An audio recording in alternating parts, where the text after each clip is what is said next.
Allora, terremo questa conversazione in inglese perché io purtroppo non parlo spagnolo e quindi insomma, parleremo in inglese. And Rafael Fabrés is a Spanish photographer and filmmaker specialized in documentary storytelling.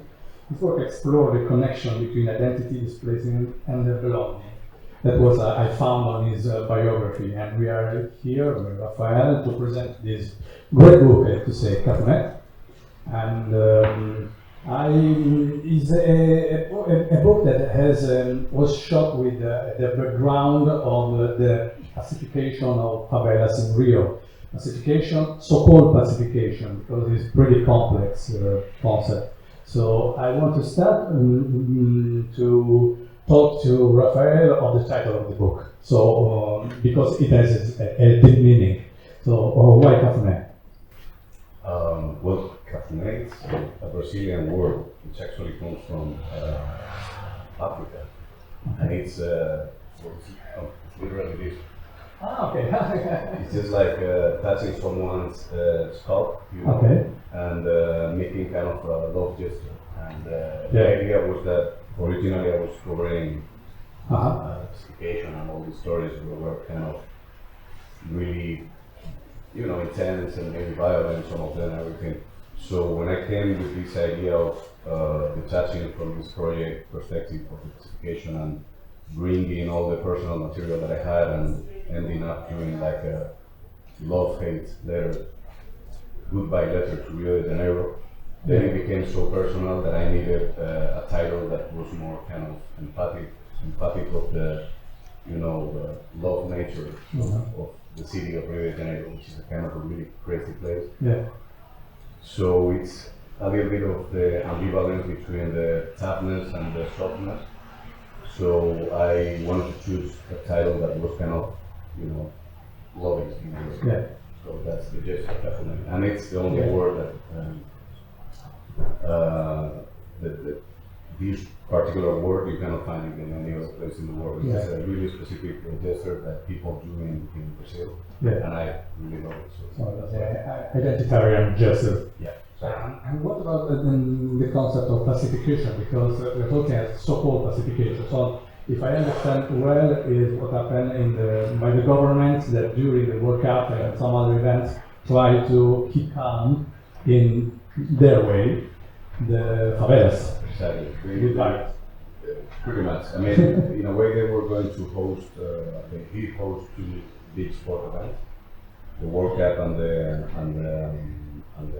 Olympic Games. So they were trying to build like a contentious, violent belt around all of the main venues of the city where they were going to play, you know, those events. So in order to do that, they have to so-called pacify these shanty towns. Rio de Janeiro has like around 900 shanty towns, and they had a plan to pacificate 40 of them.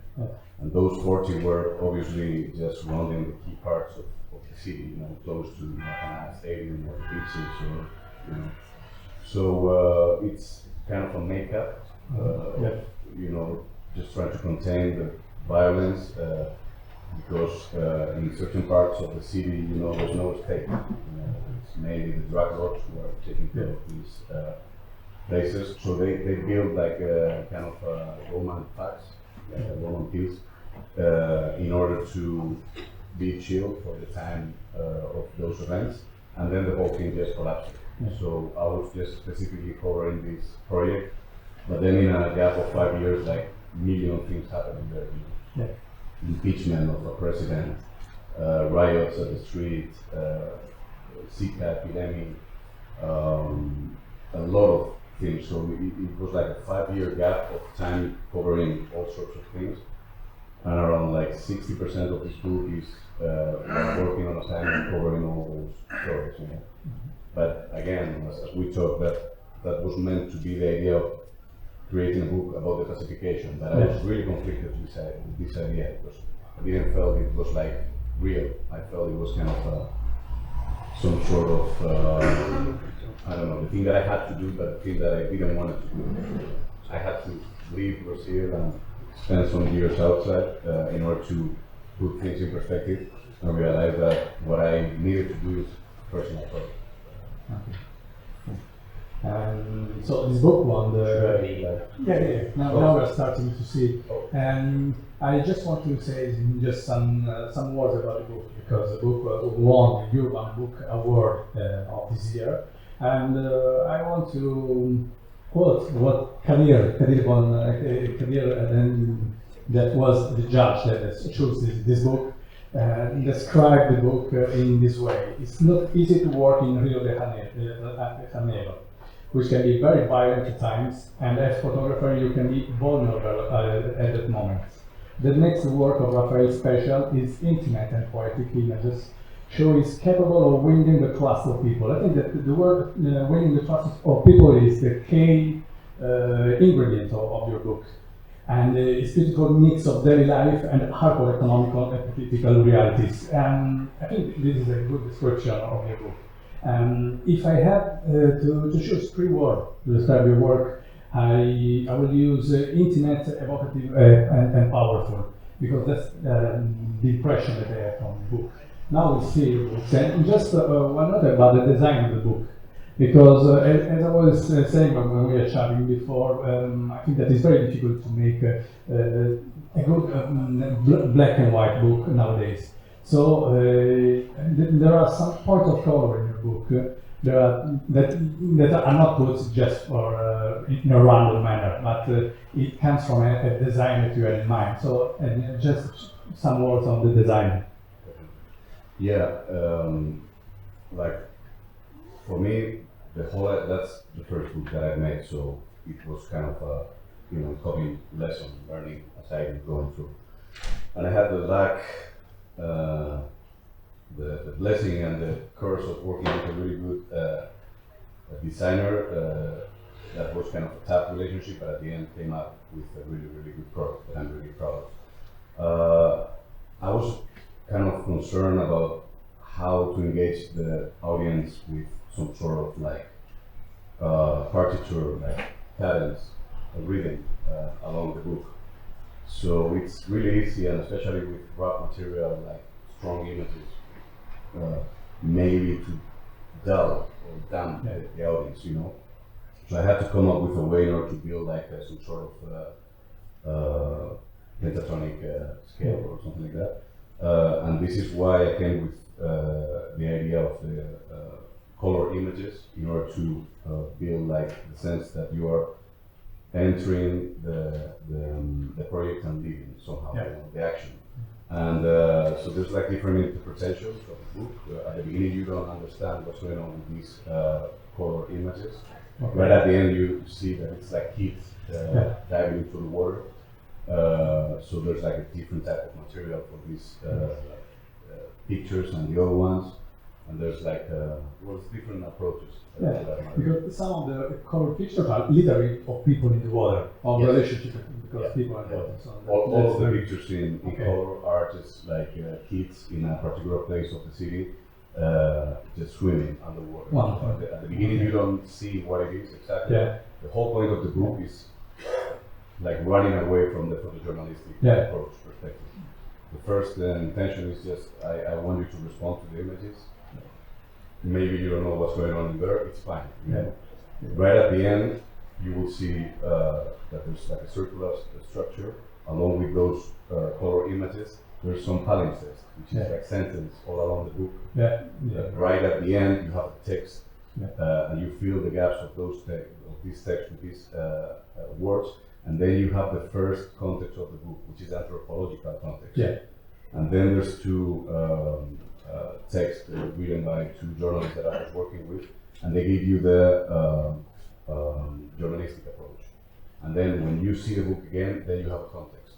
And then a lot of things start to make sense. But the first idea was just trying to punch someone in the head with images and see what they respond to. Okay, very interesting. So maybe we can start to see some of the picture of that.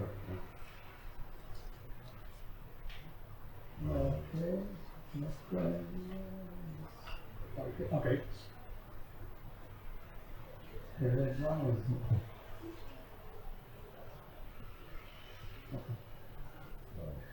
This is a Brazilian harp. This particular is about what? That's just like soaked matte. Yeah. Okay. I wanted to give like different feeling of different textures for the cover, and I mean the beginning. It's meant to be also like the idea of hair, you know, the concept of Cafuné, but also with wood and green, with the concept of the images on the book. Okay. Well, the whole idea is just to build like a narrative. I mean, the structure of the book is it has kind of a cinematographic approach. So you have like medium shots, close shots, wide ones in order to present the characters. Yeah. So it's more like a movie. I mean, I'm more inspired by movies than by photography itself. So the idea is also to get these lines of 35 millimeters, you know, imitating like negative. And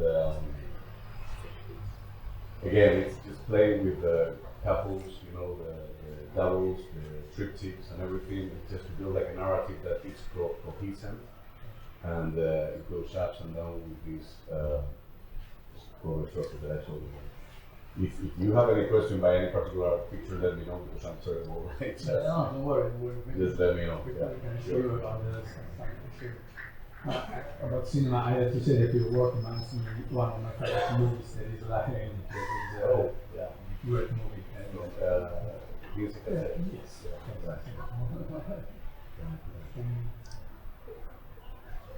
So again, the idea is just, I was like desperately running away from the idea of the foreigner approach to what Brazil is. You know, sex, favelas, the beach, samba.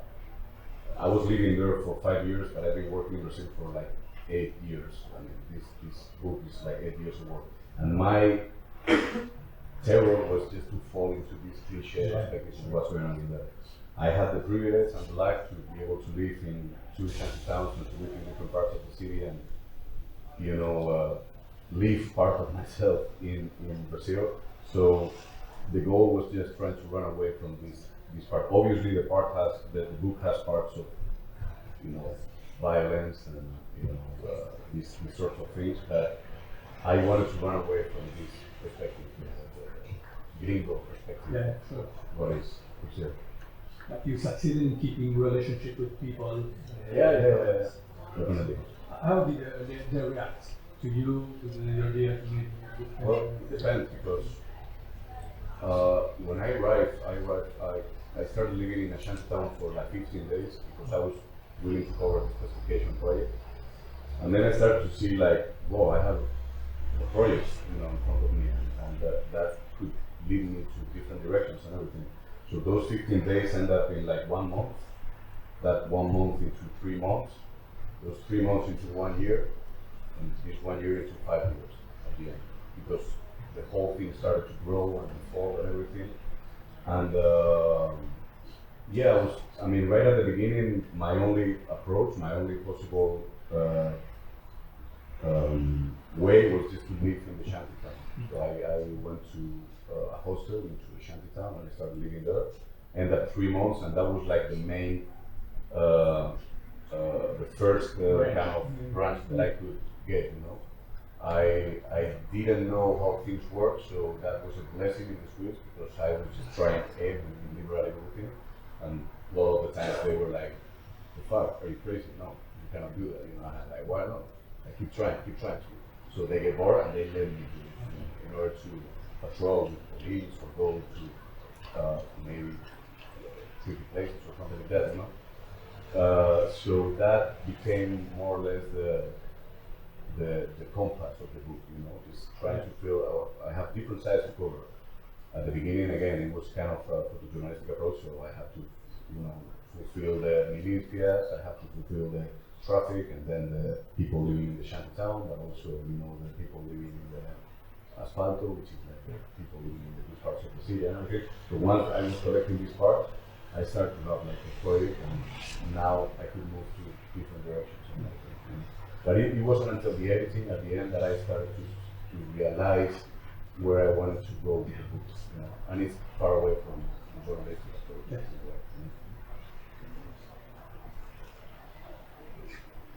So there's a lot of, you know, communication between the images, you know.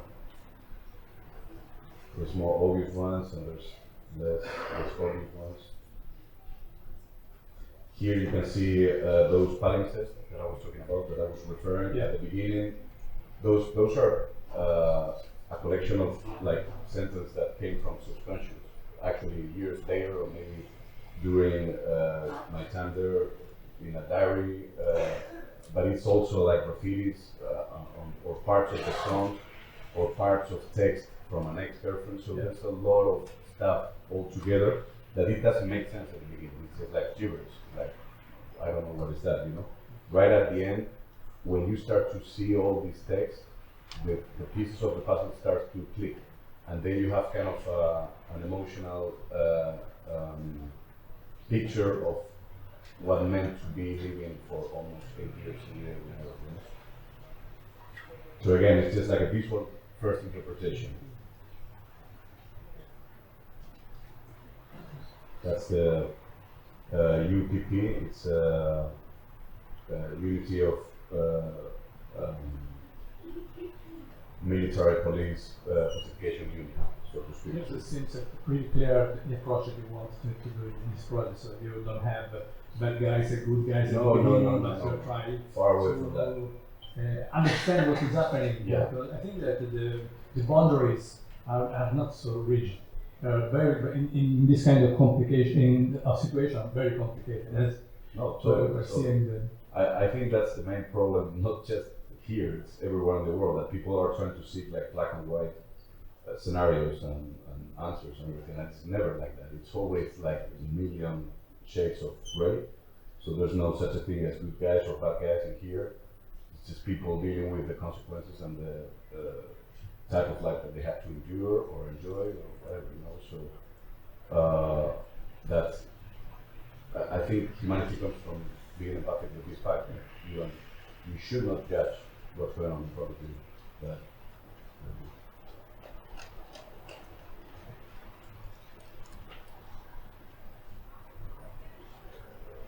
you see, UPP is this type of police that they created in order to, you know, install these posts in all the shanty towns that were pacified, and it's a mixture between community police and military police. They were supposed to be less prone to be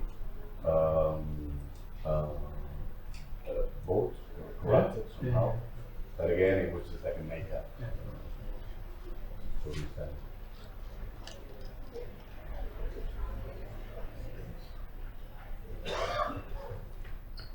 And again, the whole idea was just trying not to be too graphic or too specific about, all right, this is a story about police or traffickers or whatever. It was just like more. It's very interesting to see the double pages because it's more clear your intention when you see your work like diptychs. Yes. And also the picture of water and green. It's like for me when I'm taking a breath. Exactly. Yeah, that's what we talked about. It was the whole point is just if you just show the audience like a bunch of black and white pictures, regardless how good or bad they are, just all over right in front, people were, I mean, you will bore their asses. You know, you need to find like a rhythm or something like that to engage and to give rest. So it's just like a song. Yeah. It has like a chorus, up, down, or a script from a movie or whatever. You need to kind of navigate this feeling and to maybe go in crescendo or descent or whatever, but it's really, really important to do that. And again, we always have like strong, violent parts, but to illustrate parts of the story that it's like. Yeah. It seems to be that you don't indulge in the violence or the. No, but that's the thing. Like I was working as a photojournalist for like 10 years, and I got really, really tired of the whole perspectives of business and everything, and how people think that reality is in regards of what media is throwing and everything. Well, that's a deeper conversation that I'm not gonna engage, but I really became a little bit tired of this thing, and I was hoping to go into a different path, so to speak.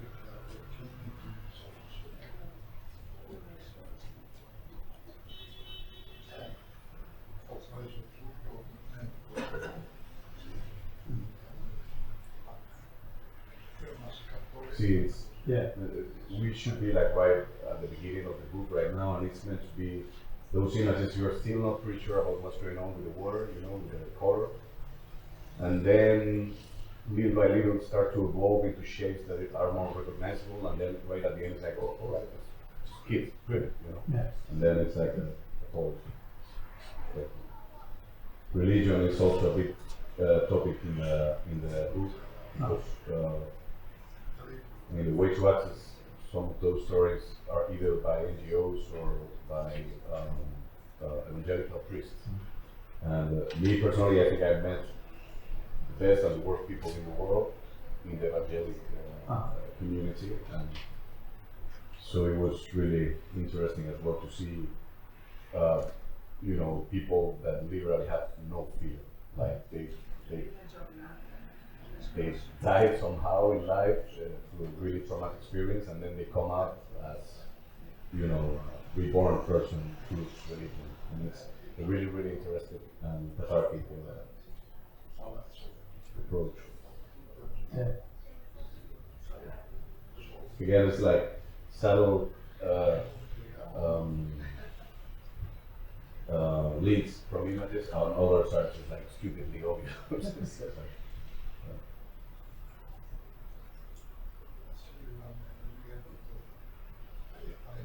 See, some of those sentences are like linked with the image as well. It's like, Yeah, and when I saw these images, so yeah, the exactly. quote was Right. very. Yeah, it's some of them are related, some are not. Yeah. It's like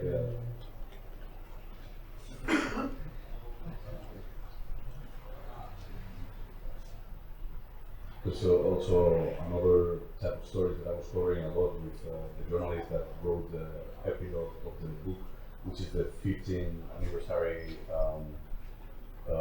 parties that they have in Latin America. It's huge, you know. And in Brazil, it's almost like an industry. And I was really, really blown away about, you know, how could you label the different gaps of society through this type of particular parties, you know, about the amount of money that they would spend on. And obviously there was a lot of,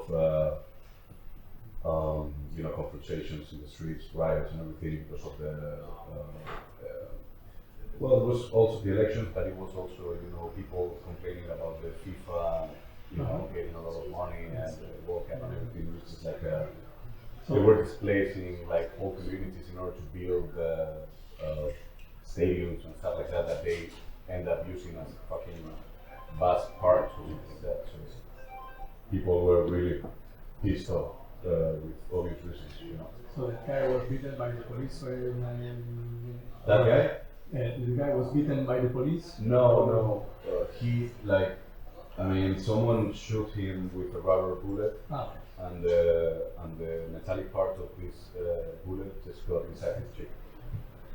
You were never supposed to shoot like a civilian above the waist. Sure. So they were just like, yeah.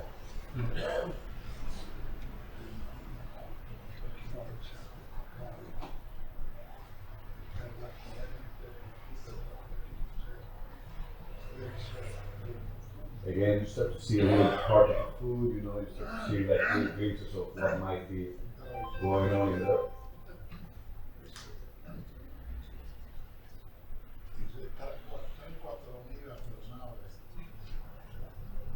Those are the other festivities that we talk about with the quinceañeras.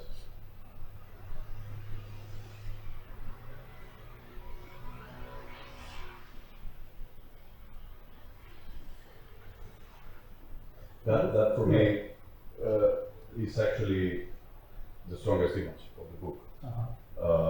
It's called a creche, it's a kindergarten, and it was just like a random idea that I had in order to go there and to shoot, to have pictures of the kids and everything. So I talked with the teacher and asked her, like, hey, would you mind to talk to the kids and tell them to draw their daily life and everything? So I could like take them to the images and everything. Sure, no problem. So I just forgot about this thing, and like maybe 2 months later, I came back to the kindergarten, and she gave me like a bunch of images, just like this big, and it's part of the project. Actually, I have like I don't know, like 30 or 50 drawings like that, and it just blows your mind away. I mean, there's no violence or strong image that could illustrate in a hardest way what's going on that kids' perspective of the reality, you know.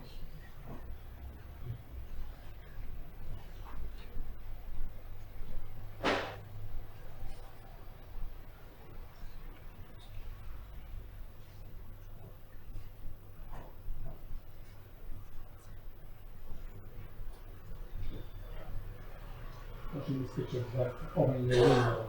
Right. Watching this picture is like opening a window on your life. Right. Yeah. Yeah, it's I'm not sure I could make like these pictures nowadays because they're like really close, and as you change in your life, the way you shoot is different. So I could say I see a lot of pictures like that, and it's like, all right, this is like working for a magazine because you can be really close. And if you don't have like a specific reason, sometimes it could be a little bit pushing, uncomfortable, something like that. So yeah.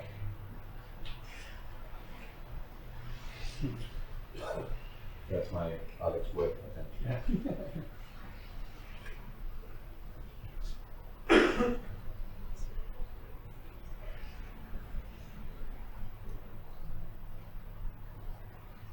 Again, it's like subtle dialogue between the images. You know, it's supposed to be the towel falling down and then the map being to there. That's a great picture. A great picture of a typical stereotype of Yeah. It's really hard to get a typical picture in there without falling into the whole postcard thing. So a lot of people ask what's these things. It's a traffic light. Yeah. And that's Spider-Man Cathedral.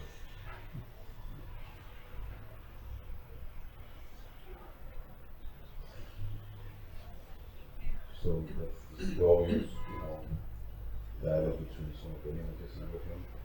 Right, there are rich people on each. No, it's just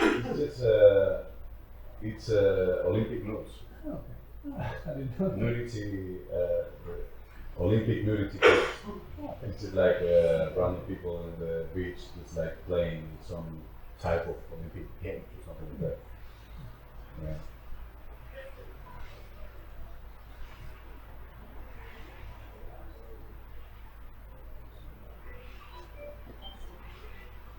How did you connect? Did you get that picture of the girl in the shower? She's a good friend of mine. Oh, okay. Very intimate. Yes. Here, as I was saying, this is the text that when you get all these sentences around the book and you fill the gaps with them, at the beginning it's just like a dream sequence, it's just like gibberish, it's like different sentences put all together, but it starts to give you some sort of like emotional feeling of the project,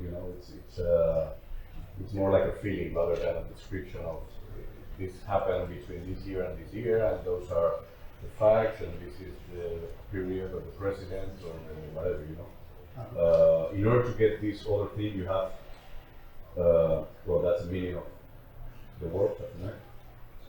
Here you have prologue, with a little bit of an anthropological perspective of the project. So when you read this, then you understand what's going on in terms of music, in terms of art, in terms of the people and everything. And then this last text gives you the whole context of the story in a journalistic approach. It's telling you those are the actors, this is what happened with the military police, and everything.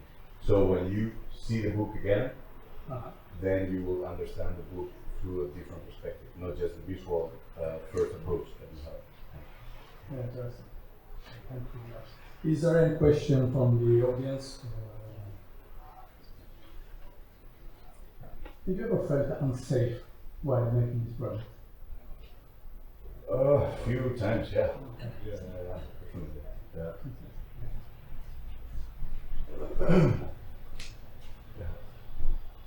And about your favorite pictures, have you got one of the favorite pictures?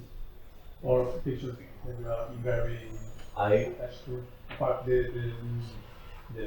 pictures of the children. Yeah, I would say that the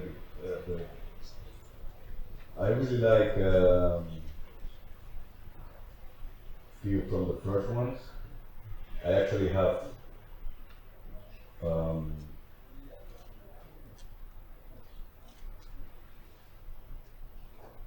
this image of the three girls hanging in my wall at home. So when I'm doing like a Zoom conference or everything, people say like, "Hey, your neighbors are spying on us," you know, because it looks like they are looking. I don't know. I like this picture.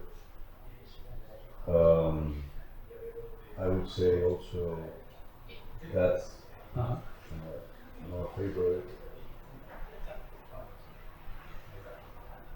Oh, here we go, guys. I think I've lost track of the. Oh. This one, it's kind of a sad story. That was my neighbor, and she was living in a tunnel close to my house, and she was a crack addict, and she was pregnant. So one day, the military police sprayed tear gas on her eyes, and the neighbors we came to help her, and we bought like a pack of milk because it's easier to ease the the spray in the eyes. If you do with water, it's like way worse actually. So that's the moment where she was kind of running. Yeah. I don't know, there's a bunch of pictures. Yeah. Thank you. I don't know if there is any question from the audience. Any other questions? Okay. So, thank you, Rafael. I would have another word if I have to take a word for your work. It is love for the place where you have been. So, thank you very much. That's nice.